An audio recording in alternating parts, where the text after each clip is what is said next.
Please welcome to the stage Divya Gokulnath, co-founder and teacher at BYJUs, and Byju Raveendran, CEO and founder of BYJUs, for a conversation with Bloomberg's Mallika Kapur.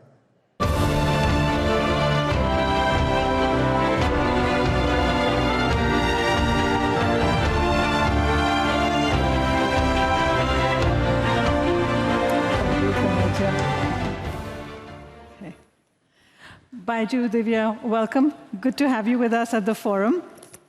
So we're here to talk about EdTech and the future of education. Many people would say, look, the days of online learning, the EdTech boom are behind us because kids, thankfully, are back in school. So Divya, let me begin by asking you then, what is the future of BYJUs, and is the future of BYJUs in a physical classroom instead of the online space? Okay, first maybe I want to say, what did online learning do for us, especially during the pandemic? And we think about it, if 100 years ago, a pandemic like this had happened, everything would have stopped, including learning. What online learning did is that it ensured that the 1.2 billion kids who were outside school or out of school because of school closures were able to continue learning. The biggest challenge for EdTech prior to the pandemic was awareness of how can online education be a part of mainstream education. Can it benefit it? Can it supplement it? And during the pandemic, it enabled students, all stakeholders in the ecosystem, and everybody literally moved online overnight.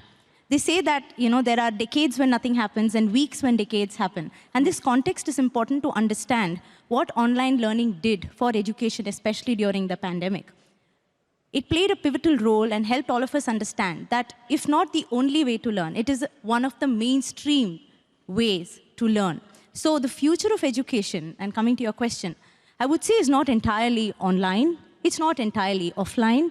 The answer is that it's best in the blended or the hybrid format of learning. And what we've also come to understand, because we, over the last 17, 18 years of our existence, have also pivoted the way in which we deliver learning to students across the world. Today, we have 150 million students who learn across our various platforms and services, all the way from online learning. We started completely offline, we pivoted to completely online, and today, including online learning, we have our programs in hybrid learning formats. So we've come to understand that it's the student who needs to have the choice of how they learn, where they learn, how fast, how much they want to learn. So online learning is a part of mainstream learning. It's not the only component, but there are some aspects of learning which are best consumed online, some offline. And you spoke about, what about EdTech post-pandemic? I'll just put it in terms of numbers. Global EdTech market is growing at 16.5%. The Indian EdTech market is growing at 40%. Wow, what a difference. Yeah. So if this is something which is growing exponentially, maybe relative to what happened during the pandemic, it's stabilizing, but it is growing, and that's what's very important. So if anything, online learning, EdTech, I'll say transformative ways of learning is here to stay. And one sentence more on large language models and artificial intelligence. I read a Bloomberg report which said that finally tech has positively disrupted education. For the first time, we see how tech is enabling education. And the best example is large language models, and maybe we can go a little deeper in the later questions. Byju, not many people know that you've actually been around for 18 years because you really, of course, I mean, all EdTech companies experienced a massive boom during the pandemic. Tell us about what your original mission was and what exactly a student can avail from BYJUs. We have always focused on how do we make sure that everything has changed in the last 10, 15 years. How we consume content, how we consume entertainment, it's changed. But we have not made it easy for students. Our classrooms have not changed for 100 years, 100 plus years, right? For the first time, we have an opportunity to make it easy for students. How do we make learning engaging as well as effective? I normally say in one sentence, how do we put the right amount of chocolate coating before we take them through the broccoli? That's where the focus has been on creating movie-like videos, game-like interactions, which gets their attention before we actually create positive outcomes. Now, the best way to do that is like the technology allows us to personalize the way students learn. As she was mentioning, pace of learning, size of learning, style of learning. there's a lot of scope for improvement. These are very early days in terms of what technology can do, both inside classrooms and at home. Yeah. So today, on a monthly basis, we have 150 million plus active students on our platforms, making us, now I can say, the largest education platform, but that's just relative success. There's a long way to go in terms of what we can do and what technology can do. So we're very happy you're talking to us here in Doha, but I also think maybe we're not the only reason you're here in Doha. A lot of your investors are here, and you're fundraising. How's that going? QIA is an investor and one of the key investors, but here I'm here just for this session. The fund, now, there is obviously, it's a very challenging macro environment in terms of fundraising for any company. Yeah. We just closed one round, and something big is just about to happen. So What's about to happen? I can't disclose. A little bit, hint? No. The key is, it's people like focus too much on the valuation and the numbers, but the real thing is about, this is such a grossly underinvested, neglected sector. Like how many large education companies you can even think of, right? Every country needs a platform like BYJUs. Like we have made a good start in India. In India itself, we are there's a long way to go before I'll say we are making a big impact. But every country needs a platform like ours. So this requires, because at the end of the day, for countries like ours with large young population, it's very important that we are enabling them to learn, right? The best of the platforms like won't do spoon feeding. It'll make sure that students are enabled and they learn how to learn. Mm-hmm. That most important life skill of learning how to learn. Because otherwise, in this day and age, if you are not willing to, like 21st century illiterates are not the ones who can't like read and write. They are the ones who can't learn, unlearn, and relearn. So it's very important that we make it easy for today's students. They have a lot of access. It's easy to make sure that everyone talks about the digital divide, but the only way you can solve the challenges in our system, right? This is one of those last sectors which technology will disrupt, and it's just about starting. So here's a question I wanted to ask you. As an Indian startup, you brought in the largest amount of overseas capital into the Indian startup system. Over the last few months, there has been scrutiny on y'all by the Enforcement Directorate of India under the FEMA, the Foreign Exchange Management Act.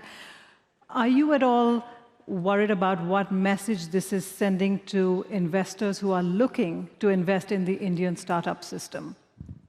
We just closed a round. So,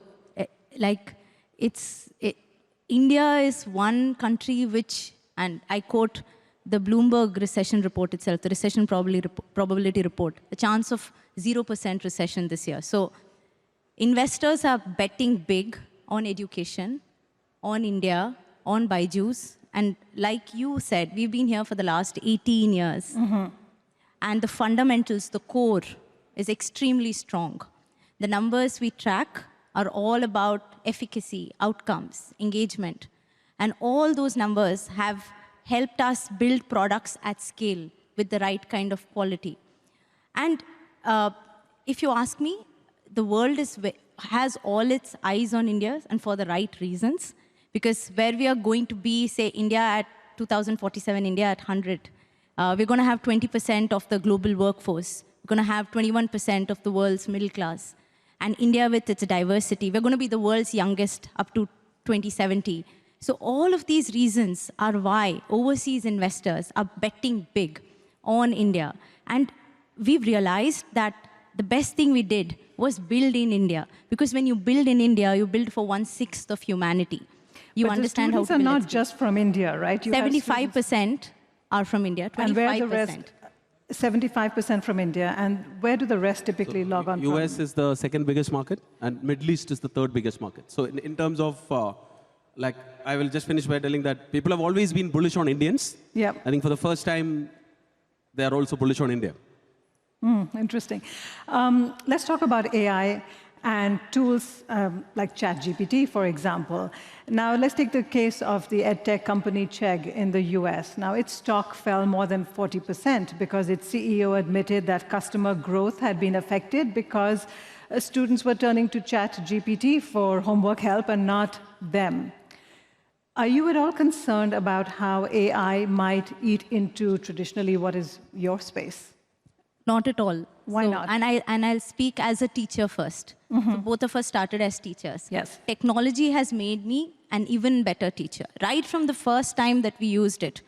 And for me, the simple analogy is that as a blackboard initially was a canvas on which I could paint infinite possibilities, AI also is that kind of canvas where we can have limitless possibilities on how we can impart better education to students. Just to give you an example of what tech has done, over the last 2 years, we've been able to create 25,000 teaching jobs for women, teaching from their homes to the rest of the world. It would have been impossible without technology.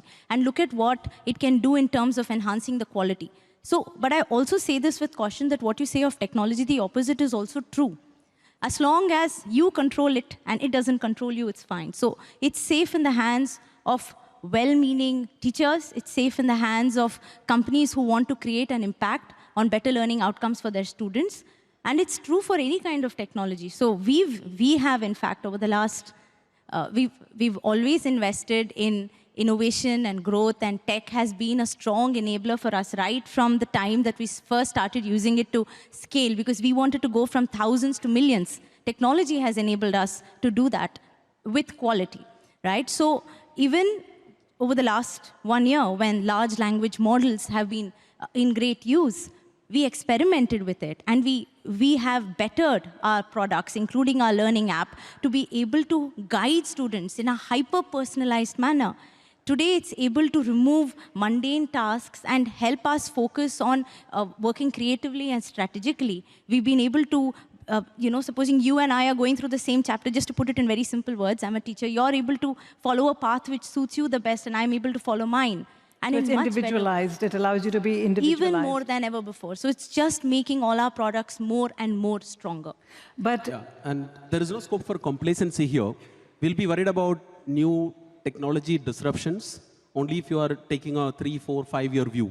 We are building this to last decades. We have disrupted our model multiple times. Every 5 years, we were 100% offline in 2015. In a month, we moved 100% online. During COVID, we moved hybrid. So if we are not becoming complacent, if we are willing to disrupt ourselves, all these are not challenges, but opportunities. But the very basis of EdTech, of online learning, of being able to use technology, the fundamental fact is you need Wi-Fi and you need technology. You need access to devices. Your main market is India. There are still large pockets of the country that don't have access to Wi-Fi, and many, many kids who don't have access to digital devices. Is it your responsibility, and what are you doing to bridge the digital divide? A lot of people speak about the digital divide, but I'm a strong believer that the barriers of the physical world can be shattered by the power of technology if used the right way.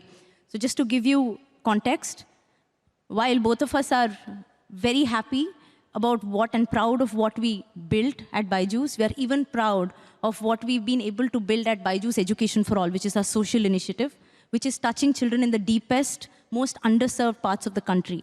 So we have 5.5 million children who are learning from us from the deepest parts of the country for absolutely free.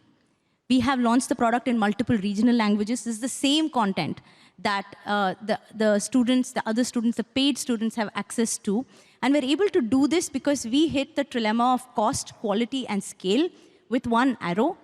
We were able to scale this at literally zero cost because the product was already created, and we were able to use technology to make it reach, identifying the right kids with the help of multiple NGOs and state governments. And we've seen amazing numbers. Half of the beneficiaries are girls. And you spoke about internet. The product runs at very low bandwidths. There are options to run it without the internet with just periodical syncing. So we've thought of all of that because there is no point in building something if it cannot be used. We have 300 million school-going kids in India. We have to create something where at least 75%, 80% of them can use and have access to. This is not just helping kids stay back in school, it's also enabling children to come back to school. Because the pandemic, as we know, it unfortunately led to a lot of, especially girls, falling out of school. So this is helping in so many different ways. Divya, what does the classroom of the future look like? Let's think of 2050. What is a classroom going to look like?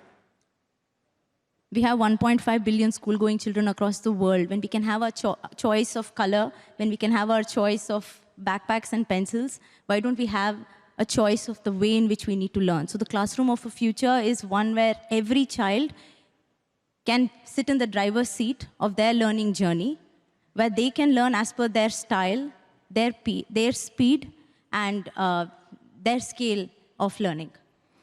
The teachers will play a good teacher will always play the role of enabling students to learn. And why I'm focusing on that word is that we have created a product which is all based on self-learning in a country obsessed with spoon feeding, where it's unfortunately learning driven by fear of exams and not love for learning. So the ideal classroom of tomorrow will have teachers who will play the role of a mentor or a monitor and someone who will motivate. And students will figure out their own ways of learning the subjects which they want to learn, will pursue that because access and there will be enough and more content for them. Because today also the gap between how our curriculums have been changing and adapting to the changing requirements in the world, right? The jobs of tomorrow, a student who's entering school today, the jobs of tomorrow, they're not even defined. So how do you actually, the curriculums cannot cope up, and that with ChatGPT and the gap is widening, right? So it's very important that we make sure that students are becoming self-learners, because we all learn. Today we all learn because we want to learn, right? How do you bring that childlike curiosity back in students? This is the most important thing. You have to answer me this question in one sentence because we're out of time. You are the son of teachers. You're a teacher yourself. You have taught in a stadium packed with 25,000 kids listening to you teach. What makes a great teacher? I think I already answered that question. A great teacher won't teach. They'll actually show students on, rather than focusing on what to learn, they'll focus on how to learn. And making sure that you kind of show them the way rather than giving them the final answer. So don't spoon feed them. ChatGPT can disrupt students who wants to teach, can disrupt teachers who wants to cheat, but it can never replace teachers who are enabling students to learn. So a good teacher will, 50% is all about motivating them and making sure that they're becoming positive. The other 50% is about how do you kind of bring that childlike curiosity back in students. Because all of us are, when we learn something new, we get excited, right? Somewhere along the line, we lose that childlike curiosity. Yes, indeed. Good note to leave it on about the curiosity. Thank you so much for joining us today. Thank you so much. Thank you.